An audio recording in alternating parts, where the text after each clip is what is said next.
ಎಲ್ಲರಿಗೂ ನಮಸ್ಕಾರ. ಇಂದು ನಾನು ಕನ್ನಡ ಸೀರಿಯಲ್ ಕಲಾವಿದರ ತಾಯಿಯ ಪರಿಚಯ ಮಾಡುತ್ತೇನೆ. ಯಾರು ನನ್ನ ಚಾನಲ್ನ ಸಬ್ಸ್ಕ್ರೈಬ್ ಮಾಡಿಕೊಳ್ಳಿಲ್ವೋ ಈಗಲೇ ಸಬ್ಸ್ಕ್ರೈಬ್ ಮಾಡಿಕೊಳ್ಳಿ. ಇವರು ಸೂರಜ್ನ ತಾಯಿ ಅಭಿ ದಾಸ್,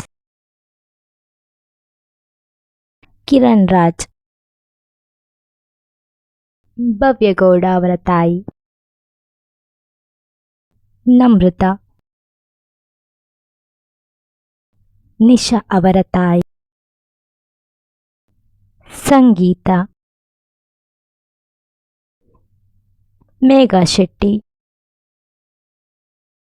ಗಿಲ್ಲಿ ನಟ, ಕಾವ್ಯಶೈವ, ರಾಶಿಕಾ ಶೆಟ್ಟಿ. ನಮ್ಮ ವಿಡಿಯೋ ಇಷ್ಟ ಆಗಿದ್ದರೆ ತಪ್ಪದೆ ಸಬ್ಸ್ಕ್ರೈಬ್ ಮಾಡಿ.